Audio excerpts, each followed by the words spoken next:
तो हेलो दोस्तों, good morning. और कैसे हैं आप सब? उम्मीद करता हूं कि आप सब बढ़िया होंगे। स्वागत है आपका हमारे यूट्यूब चैनल के ऊपर। और आज हम आपको बारिश में होने वाली जो भी बीमारियां होती है चिक्स में, उनके बारे में जानकारी देंगे। तो जो भी किसान भाई हमारे पोल्ट्री चैनल पे जो नया आया है वो चैनल को सब्सक्राइब करें और वीडियो में बने रहें, ताकि हम आपको जानकारी दे सकें। आपको जानकारी, नया फार्मर जो भाई है हमारा, उसको अगर जानकारी मिलेगी तो वो थोड़ा नॉलेज बढ़ेगा उनका।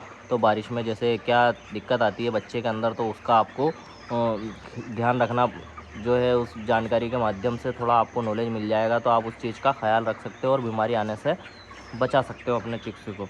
तो सबसे पहले इसमें होती है जो वो आती है इकोलाई आ जाती है अपने इसमें, बारिश के अंदर इकोलाई आ जाती है, CRD आ जाती है चिक्स में। और एक जो बीमारी होती है इसमें, ये फिर बच्चे की आंतें जो है ब्लैक हो जाती है, जिसकी वजह से बच्चा दाना पानी खाना पीना कम कर देता है।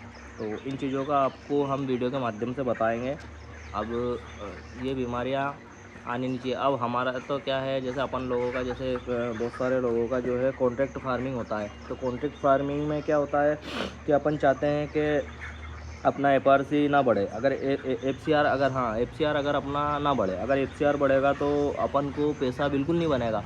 अब पैसा नहीं बनेगा तो फिर मतलब ही क्या रहा है। अपन जो है मेहनत करते हैं, फार्मर भाई जो भी है, ज़मीन उनकी है, ज़मीन अपनी है, अपना अपना फार्म है, और अपना फार्म है और मेहनत भी अपन ही कर रहे हैं। और दो पैसा अपन को अगर नहीं बचे तो फिर मतलब सॉरी दोस्तों, तो मतलब ही क्या आ रहा है। तो दो पैसा अपन को बचना चाहिए ना। तो ये बात को मैं आपसे कह रहा हूँ। तो वीडियो को बिल्कुल ध्यान से देखें। मैं आपको बताऊंगा कि बीमारी जो होती है बारिश के अंदर, उससे कैसे बचा जाए। तो आप वीडियो में बने रहें। और अगर वेट लॉस होगा अपना और FCR बढ़ जाएगा, तो अपन को पैसा बिल्कुल भी नहीं मिलेगा इसके अंदर। तो इन चीज़ों का अपन को बिल्कुल ध्यान रखना होगा मेरे दोस्तों। तो सबसे पहली बात जो होती है फार्मिंग के अंदर, मैं आपको बताना चाहूँगा कि फीड मैनेजमेंट का बहुत आप लोगों को ध्यान रखना होगा। फीड मैनेजमेंट में ऐसा रहता है कि जैसे आप जो है अपने इसमें कॉन्ट्रैक्ट फार्मिंग में, जैसे आपका 2-4 दिन 5 दिन तक का आपका जो दाना होता है, आप वही मंगाएं अपने कंपनी वालों से, ताकि क्या है दाना ख़राब ना हो रखे रखे। तो उस चीज़ से क्या है कि बच्चे को दाना एकदम ताज़ा मिलेगा, तो बच्चा बीमार नहीं होगा। एक जो आप लोगों को मैं बताना चाहूँगा कि आपके इसमें, जैसे कि यहाँ पर दाने के इसमें बर्तन में, जैसे ये अगर ये ज़्यादा जम जाता है तो ये भी सीमा हुआ होता है। ये बच्चा अगर खाएगा इस चीज़ को, तो बच्चा, ये उसके हाथों में जाएगा, पेट में जाएगा, तो बच्चा बीमार होगा। जाहिर सी बात है, वो बीमार होगा ही होगा। तो इस चीज़ का आप ख्याल रखें। एक दिन में नहीं तो आप कम से कम इसको 2-1 दिन में तो ज़रूर साफ़ करें। इसको साफ़ करेंगे तो आप जैसे दाना डालेंगे इस बर्तन के अंदर, तो ये अंदर की तरफ नहीं जाएगा। ये नहीं जाएगा तो बच्चा इसको खाएगा ही नहीं। अब एक बर्तन में से लगभग 10 बच्चों ने अभी खा लिया, वो उठ के चले गए, फिर 10 बच्चे आ गए, मतलब दिन भर में आपके 100-200 बच्चे, 300 बच्चे उसमें से आराम से खा करके चले जाते हैं। तो उनको वो बीमारी हो जाती है, वो तो फिर वो दिक्कत हो जाती है, फिर वो दूसरों को भी बीमार करते हैं। तो एक तो दाने का मैनेजमेंट का ध्यान रखें, इस चीज़ को आप साफ़ रखें। दूसरी बात मैं कहना चाहूँगा कि अपना जो फ़र्श है, 99% आप कोशिश ये रखें कि आपका जो पोल्ट्री शेड का फ़र्श है वो सूखा रहे। अगर वो गीला रहेगा तो भी बच्चा आपका बीमारी पकड़ के उठेगा वहाँ से। अभी जैसे कि आप देख सकते हैं कि यहाँ हल्का फुल्का सा गीला है, साइडों में बारिश में जो है वो गीला हो जाता है। तो उस चीज़ का ख्याल रखें। एक बच्चा उठेगा, थोड़ी देर बाद दूसरा आके बैठेगा, वो उठेगा, तो उस चीज़ से भी आपके जो है इसमें बीमारी बनने का चांस रहता है। एक है पर्दे का मैनेजमेंट। पर्दे का मैनेजमेंट बारिश में बहुत ज़्यादा ज़रूरी है कि आपके अगर बारिश हो रही है तो आप इस पर्दे को जल्दी से उठाएं और बारिश ख़त्म होते ही आप उसको गिरा दें, ताकि क्या है कि गैस वगैरह भी फार्म में ना बने। तो इस चीज़ का भी आपको बहुत ख़ास ख्याल रखना है कि पर्दे का मैनेजमेंट भी बहुत ज़्यादा ज़रूरी है फार्म के अंदर। अगर आपने इसमें लापरवाही कर दी तो वो भी आप लोगों के लिए ख़तरा बन सकता है, इन बच्चों के लिए। तो इस चीज़ का भी आप बिल्कुल ख़ास ख्याल रखें, जिससे क्या है कि आपके फार्म में बीमारी आने का ख़तरा नहीं रहेगा और एक गीला भी नहीं होगा।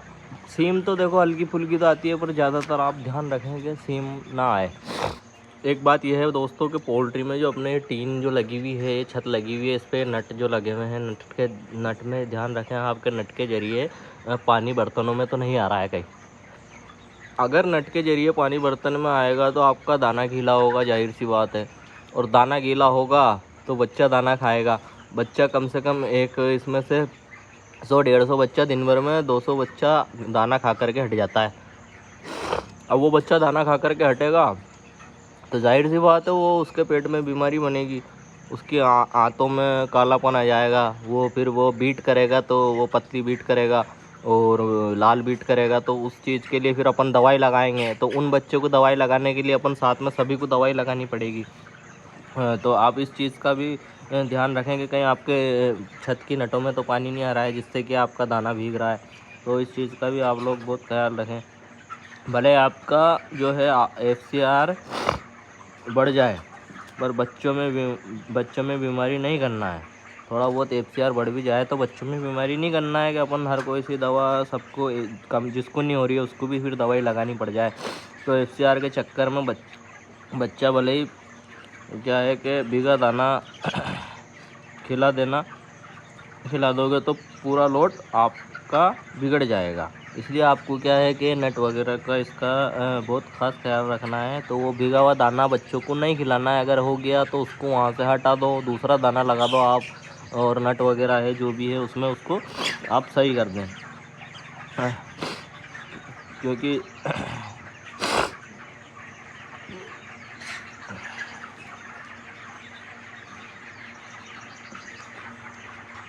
और बच्चा अगर जैसे भीगा दाना खाएगा तो वही समस्या होगी, ब्लैक जो है उसकी आंतें ख़राब हो जाएगी, फिर ब्लैक गैस बनने लगेगी, तो उसके अंदर जो है टॉक्सी बन जाएगी फिर। अब अपन बात करते हैं इकोलाई की। तो इकोलाई कैसे बनती है? इकोलाई दोस्तों पानी पीने से बनती है बारिश में। आप समझना इस बात को कि बारिश में इकोलाई बन जाती है बच्चों में, पानी की वजह से, पानी पी रहे हैं जैसे कि इस पानी की वजह से भी इकोलाई बन जाती है। तो दोस्तों इस इकोलाई का जो है अपन जैसे ध्यान रखेंगे, जैसे गर्मी में तो पानी सही रहता है बिल्कुल, और सर्दी में भी बिल्कुल पानी सही रहता है, पानी की कोई समस्या नहीं आती है गर्मी में और सर्दी में। बारिश में ज़रूर पानी की समस्या आती है। जैसे आप किसान भाई, जैसे कि आप मान के चलें जैसे पोल्ट्री में कोई किसान भाई हमारा जो है कुएं से पानी भर रहा है पोल्ट्री की टंकी में, कोई बोरवेल से भर रहा है। तो अगर कुएं से भर रहा है तो वो आजू बाजू का सारा पानी इकट्ठा होकर इसके कुएं में जाता है। बोरवेल से भर रहा है तो वो बोरवेल में भी ऐसे ही इकट्ठा होकर जाता है। तो क्या है कि थोड़ा उसमें आप लोगों को ध्यान रखना है, जैसा वो पानी तो क्या है दूषित हो गया, थोड़ा इधर उधर का गया तो उसको साफ़ करने के लिए जो है एक अपना आता है H2O2 आता है, या कोई भी पानी साफ़ की दवा आती है जो आपके यहाँ मिलती होगी, या जैसे कि बोला जाए फिटकरी वगैरह, जो भी आप लोगों को सुविधा के हिसाब से लगे आप वो लगा सकते हैं, जिससे कि आप पानी जो है वो साफ़ हो जाए और इकोलाई ना बने। इकोलाई बनने से बचाओ अपने बच्चों को। तो ये होता है अपने फार्म में होने वाली बीमारियाँ। ये जो होती है, जो मैंने आपको जो ये थोड़ी बातें बताई हैं ना, ये फार्म में बीमारियाँ इसी तरीके से आती है। तो आप इन चीज़ों का ध्यान रखेंगे तो आपके फार्म में बीमारियाँ नहीं होगी, और बीमारियाँ नहीं होगी तो आपका बच्चा अच्छा तैयार होगा। और एक चीज़ और होती है CRD। इसमें क्या है कि सर्दी जुकाम हो जाता है बच्चों को, तो इससे बचने के लिए पर्दों का मैनेजमेंट बहुत सही होना ज़रूरी है। समय से पर्दे आप खोलें, समय से उतारें। तो बाकी जो है इन चीज़ों का आप बहुत ध्यान रखें। तो ठीक है, अब आप लोग जो भी हैं, आप नए फार्मर हैं या पुराने हैं, तो मैंने आपको जो चीज़ बताई है इन चीज़ों का आप बहुत ख़ास ख्याल रखें। अगर नया फार्मर हमारे चैनल पे अगर नया आया है तो वीडियो अच्छी लगी हो तो वीडियो को लाइक कर दें, और चैनल को भी सब्सक्राइब कर लें, ताकि हम आपको आगे से आगे ऐसी जानकारियाँ देते रहें। धन्यवाद।